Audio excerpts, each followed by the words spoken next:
Hello. So, my name is Miss Asua, and I happen to specialize in science, technology, engineering, arts, and mathematics implementation at the educational level, whether it be primary, secondary, or post-secondary education. Most people don't know what I'm talking about half the time because they haven't heard the term STEM or STEAM. So I have to constantly introduce myself and then explain what STEM is or what STEAM is. And I know I'm in like the simplest background ever, you know. I don't have any fancy thing behind me. I don't have a computer screen that I'm going to be showing you or anything like this. Eventually, I want to learn sufficiently how to do a video where I can explain it with these fancy things flashing across the screen and everything. But for right now, I want at least the general public to know what STEM stands for. So if you've never heard it, STEM is the new coined acronym for science, technology, engineering, and mathematics. STEAM is the more common form of right now being used in scientific fields, however, not adopted yet by the educational fields. And STEAM incorporates arts. It's what the A stands for. So science, technology, engineering, arts, and mathematics. So if you ask me, somebody who has specialized in the STEM field for quite some time, which one is more accurate depiction of what it is in our surrounding society, I would say STEAM is the better terminology because it incorporates anything that falls under the artistic realm. And so when students, way back when I first started ever talking about STEM to my students, they would ask me, well, why do you care? What's this important thing going to be? And I always try to explain to them, this is the application of why I bust my butt trying to teach you science and math. You're going to go to college or vocational school, or you're going to graduate out of high school, and if you really like a particular field that falls under one of the main branches, you're going to be a STEM professional or a STEAM professional.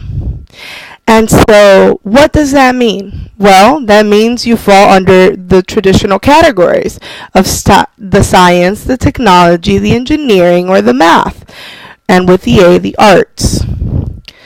Well, most people that go into STEM make a lot of money. That's not the only thing that's, amazing about it, but that's one of the things people care about, apparently, money. So one of the things I mention often is, you make more money than the average person.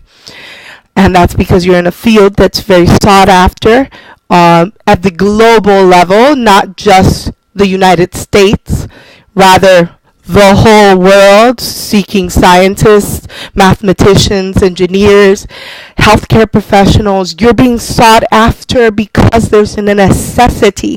There's not sufficient people going into the field.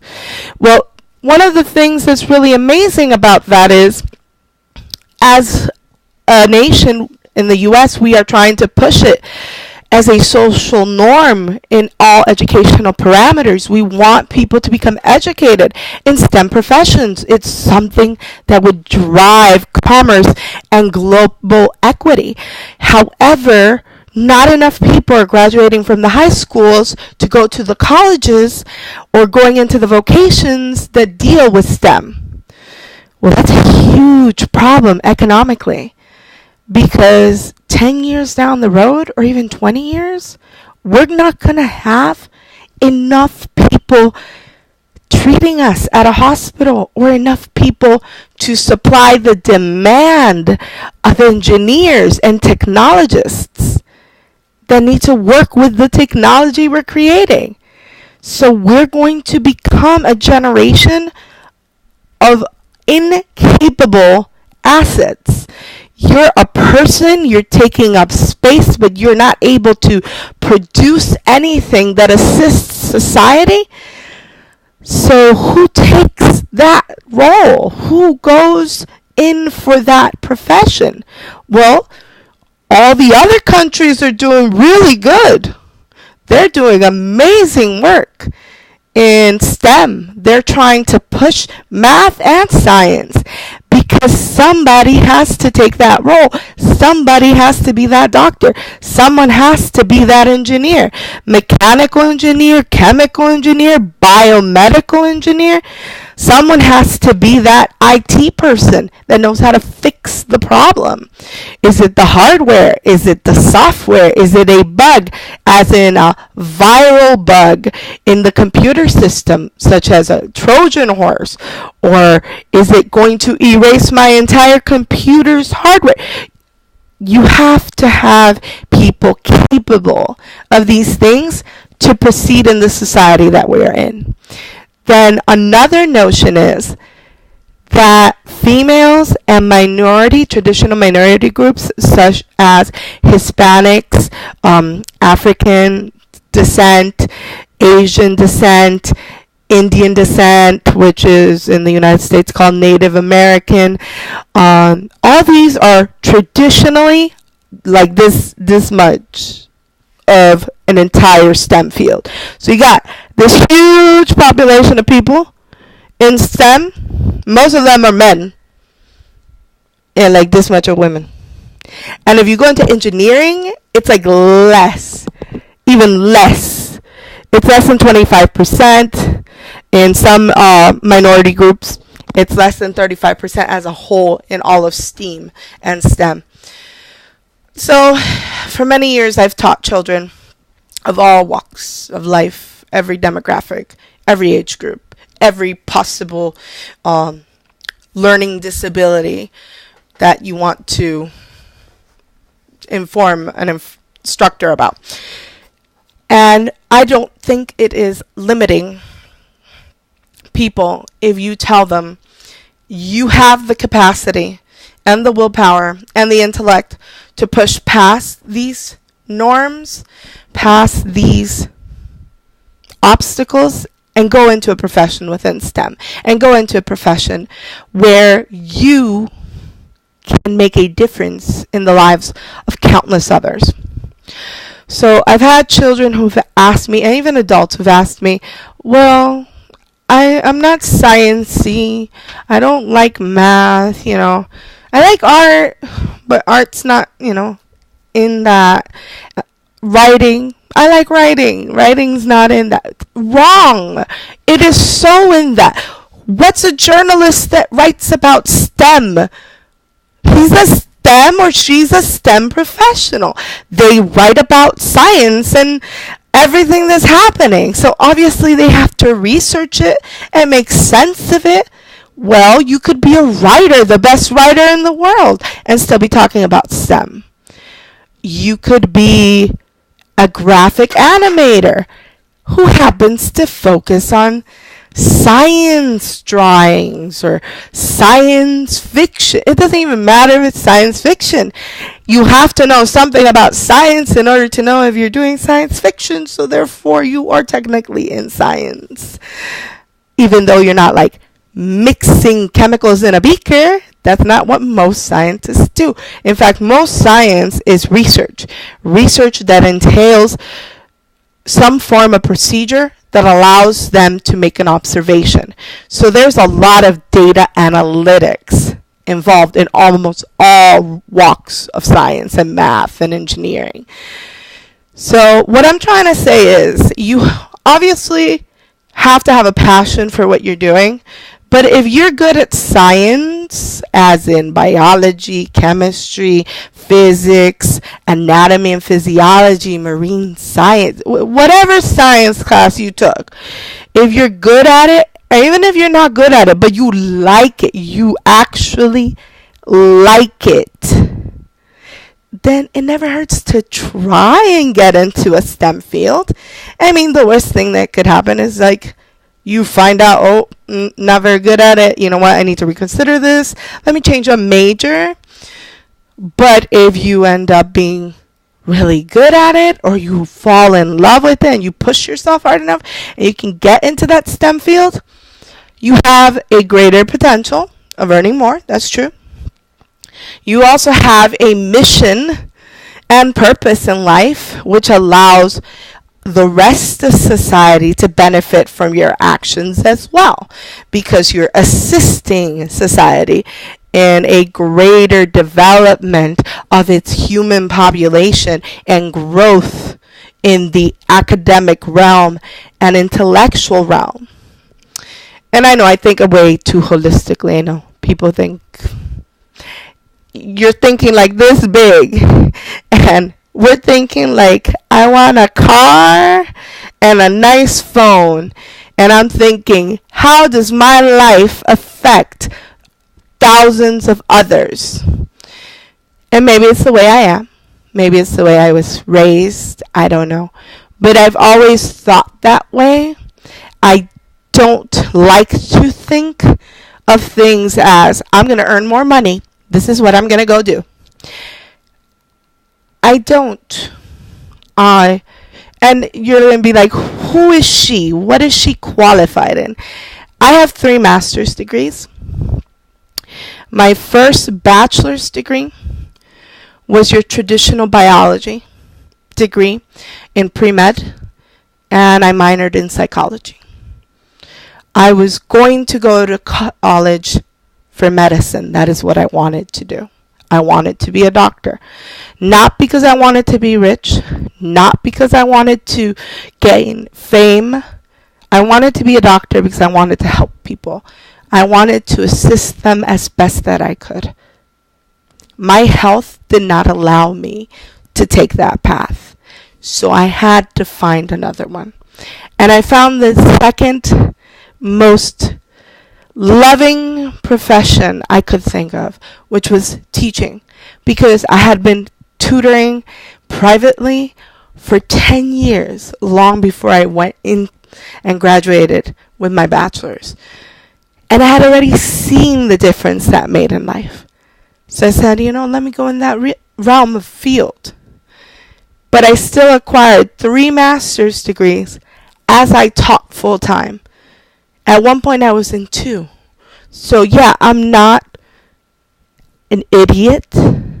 I'm not just some female ranting without knowledge. I do have a background in human anatomy and physiology. That is one of my master's degrees.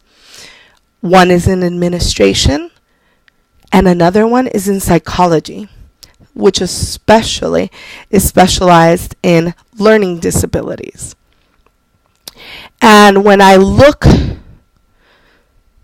at a person that has potential, I want to touch their lives.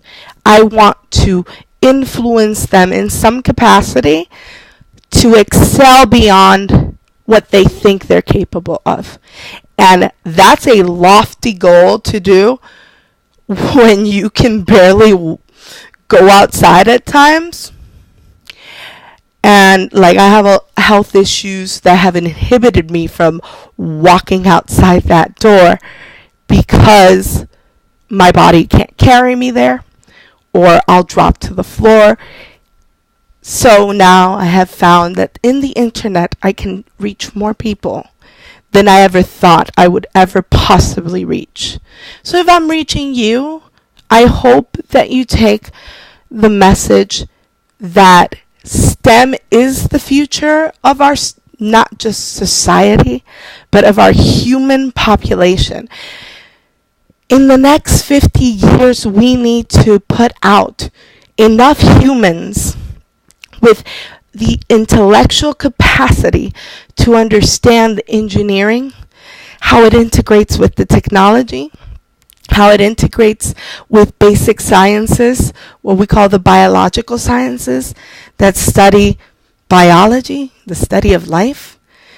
Human body is part of that. So anybody in the healthcare field falls under the biological sciences. We also need physical science individuals. That includes your physics, your chemistry, your earth and space science, Climate change is such a huge problem for all humanity. And there are people who still do not accept that these things are happening outside their door. So, I'm not here to change anybody's mind, but I am here to tell you, if you have any skill set within those realms, you should think that it is almost a requirement as a human being to care enough to do a difference in the lives of others by studying one of those fields, by being one of those people we can turn to in time of need, one of those people we can actually rely on for knowledge and safety. And you don't have to be the best at it. As long as you try, you're already making a difference. I'll put it this way. A teacher sees, let's say, 25 students. If you're in primary school, less than 25. And then they see their parents. So if you touch this one child, they go home and they touch their mom and their dad or their grandma by themselves, whatever the demographic of familial construct is. They touch them mentally just as well as emotionally. And then maybe that mom will touch her coworkers, and that dad will touch his coworkers. And I'm not talking touch. I'm talking touch mentally. Make a difference in somebody else's life. And when you really think about it, that one teacher made the difference in at least 1,000 people's lives. If you take a high school teacher or a college teacher that can see up to 200 students in a day or in a semester, just imagine that every one student touches the lives of 10 other people. You start adding thousands to your repertoire of people you have influenced in some capacity. And if you do so virtually, if you count the number of people that watch the video, each person will touch at least 10 others. You're getting into the millions eventually at the end of your life. So you want to make sure that that chemical reaction of people that you're touching make a freaking difference in life. I don't want to be remembered for a catchphrase.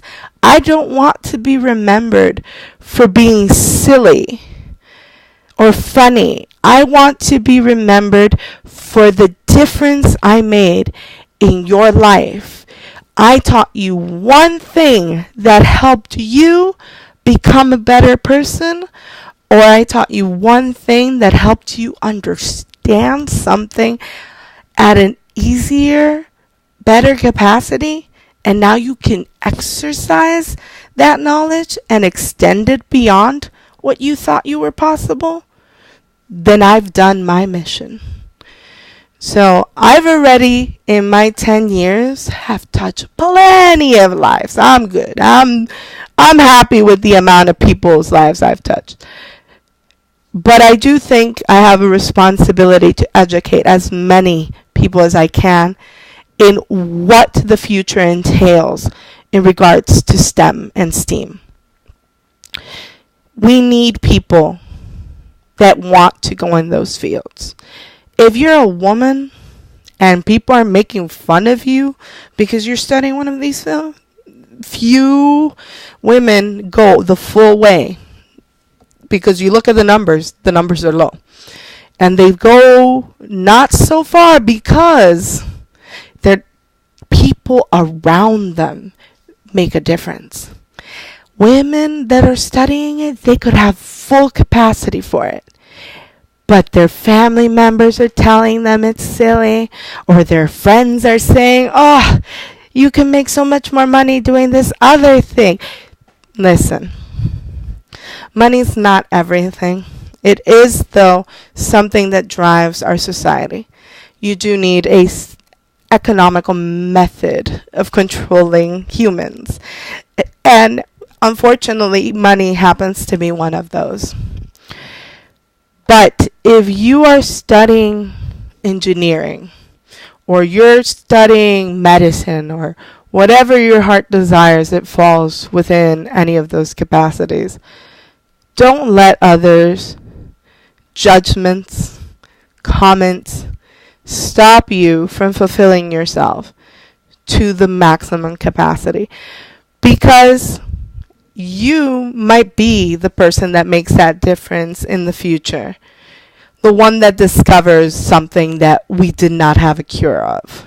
The one that discovers a new scientific principle that we thought we had already figured out. You don't know what you're capable of until you get there. And then you get to create a new role. I'm, at this point in my life, 30. And in my 30 years, I have listed goals that I wanted to complete before I died. You know, your bucket list, that list. From the moment I wrote down my life goals, which were 4 of them, I hit all 4 within a year and a half. I did not set out to hit all 4. So once I hit all 4 of my goals, I came to realize, wow, I know nothing about life. I would have never imagined to hit my 4 life goals. Obviously, I was not aiming high enough, and they were high goals, by the way, they were. I was obviously not aiming high enough. So I sat down and I wrote another 2. I said, okay, I'm going to keep it short. 2 goals. Within 3 years, I hit those 2 goals. I was like, oh my God, I need to stop doing this because I have no idea where I'm heading. And that's where I'm at now. I've hit every single goal I ever wanted to do. I've published a book. I've taught at a university. I've won a national award. I won an international award. Same company, whatever. I've been an assistant principal, in administration, an intern principal. I am 30. I'm happy with what I've accomplished. So now my mission, my new goal, is to hit as many people as I can in my lifetime and push them to push themselves further than they ever thought they could go. Because obviously I cannot limit myself to the parameters of tactile things. So that's my mission.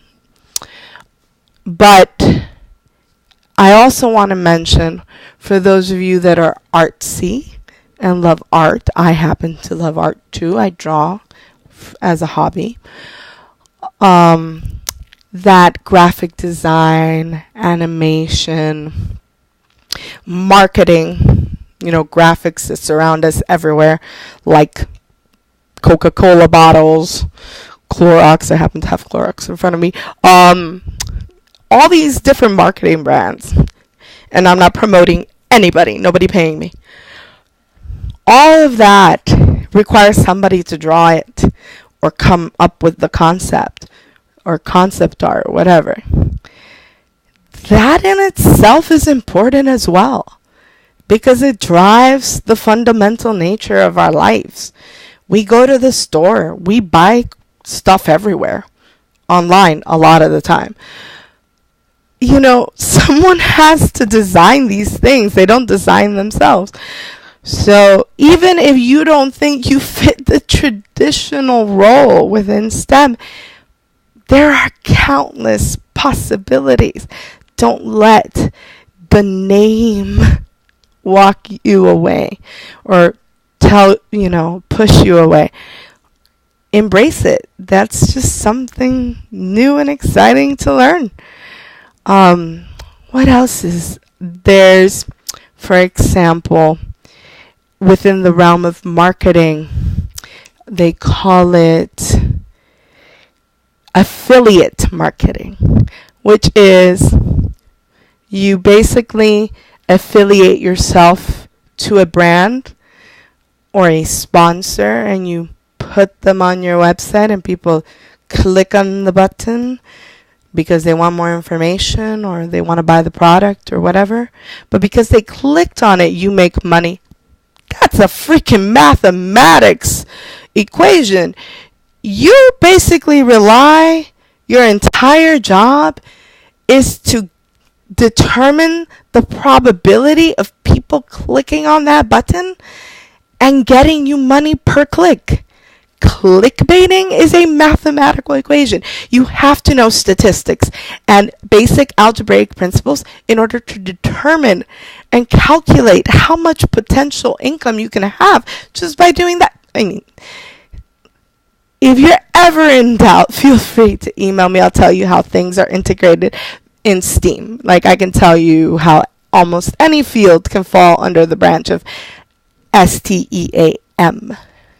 But I do think, at least for this particular video, 25 minutes, I'm going on to 27 at this point, it's a bit long. So I'm going to cut it short. But I will be back, and hopefully by then I know enough coding and enough, graphics where I can make something beautiful and an actual video that I'm proud of, not just me talking and ranting. So hopefully I'll see you in the future and talking more about STEM. Bye.